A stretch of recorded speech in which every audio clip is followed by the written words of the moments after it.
On October 21st, 1975, two baseball teams filled with some of the greatest and most memorable players in history played the best World Series game ever, and we're telling the story through the cards we love. This is Game 6, presented by Wax Pack Wisdom. Today we're covering the 9th, 10th, and 11th innings of the game. After Bernie Carbo's game-tying home run, he remained in the game in left field, while Carl Yastrzemski moved to first base. New pitcher Dick Drago took over Cecil Cooper's spot in the batting order. Drago set Joe Morgan, Johnny Bench, and Tony Perez down in order in the top of the 9th. Denny Doyle led off the bottom of the 9th with a walk against Raleigh Eastwick. Yastrzemski, who hit 452 home runs in a Hall of Fame career, squared around to bunt at the start of his at-bat, but later smacked a base hit to right field. Doyle took off with the pitch and made it to third base. With runners on the corners, Sparky Anderson again went to his bullpen, this time for lefty Will McEnany. Carlton Fisk was intentionally walked so McEnany could face lefty Fred Lynn with the bases loaded. On the first pitch, Lynn lifted a pop fly along the left field line in the direction of George Foster. Foster was often overshadowed as a member of one of baseball's greatest teams, but he was critical to their success. He was born in Alabama and moved to California at the age of 8.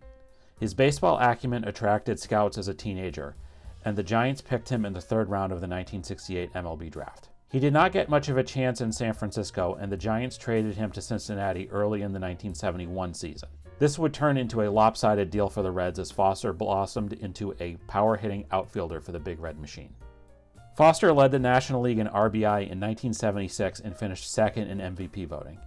His finest year was 1977, when he led the National League with 52 homers and 149 RBI, taking home the NL MVP award. Those homer and RBI totals remain Reds team records. Foster led the league in both categories again in 1978. He stayed with the Reds through 1981, then the Mets until 1986, and played out the string that season with the White Sox before retiring. Foster hit 348 home runs with a .274 average in 18 MLB seasons. He made 5 All-Star teams and finished top 10 in NL MVP voting 4 times. Foster was noted for his willingness to teach young players during both his playing career and after, and longtime Cincinnati sports writer Hal McCoy once called him, quote, the greatest person in baseball, close quote. Back in Game 6, Foster found himself at the center of yet another critical play in the contest. He camped under Lynn's fly ball and made the catch. Doyle, believing he'd heard third base coach Don Zimmer yell, go, go, go, tagged up and broke for home plate. Foster threw a strike home, caught on one hop by Bench, who applied the tag to nab Doyle at the plate. After the game, Zimmer told reporters he in fact had yelled, no, no, no, to Doyle. The potential Red Sox rally ended when Rico Petrocelli grounded out to Pete Rose. Game 6 would head to extra innings. In the top of the 10th, Drago gave up a base hit to Dave Concepcion, who would eventually steal second, but he was stranded there when pinch hitter Dan Dreesen popped out to Carbo to end the inning.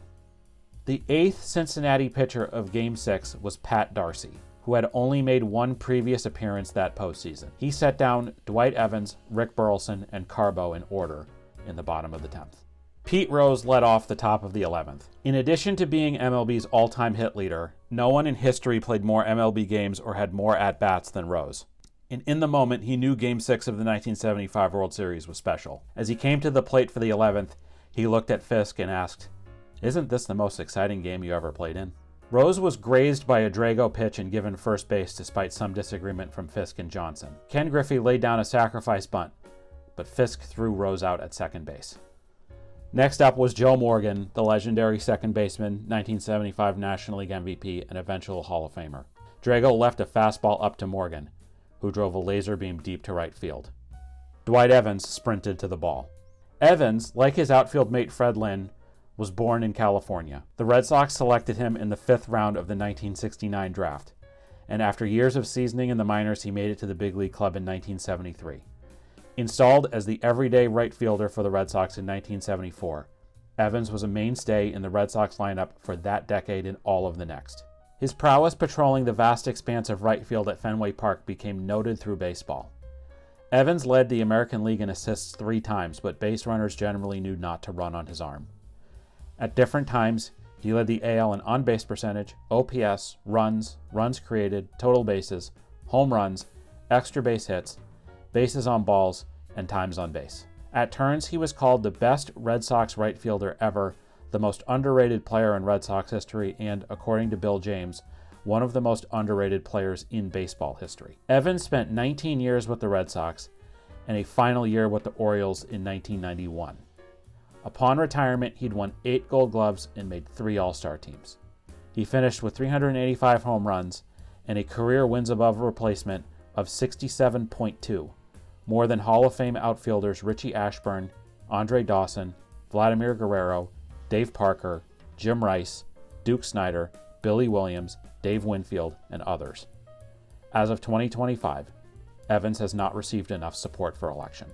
Amidst years of incredible defense, no play in Evans' career would be more memorable than the one he made on Morgan's blast in Game 6. Evans expected the ball to tail towards the right field foul pole, but instead it stayed straight on a line towards the seats next to the Fenway Park visitors' bullpen. Years later, Evans admitted that he lost track of the ball while running for it. As he neared the fence, Evans jumped, stuck his glove out, caught the ball, and hit the fence, sending the Fenway crowd into a frenzy. Griffey took off after Morgan made contact and was most of the way to third base when Evans made the catch. Evans turned around at the fence and fired the ball back to the infield, but his throw was way offline and Yastrzemski caught it near the Red Sox dugout. Burleson, who was lining up for a cutoff, alertly broke to the first base bag when he saw the errant throw and took the feed from Yaz to double off Griffey and end the inning. With the crowd still buzzing, Rick Miller was called on to pinch hit for Drago to lead off the bottom of the 11th. He flew out and Darcy set down Doyle and Yaz in order. Next time, we'll cover the 12th inning and the aftermath of Game 6. Today's episode of Game 6, presented by Waxpack Wisdom, was written by Jake T. O'Donnell. Do you have a memory from Game 6 to share? Please leave a comment and let us know. In the description of this video, you'll find links to our source material, where you can follow our social media channels, and our list of favorite nonprofits and charities. Please consider a donation if you enjoyed this content. We'll see you next time on Waxpack Wisdom. Thanks for watching, and take care.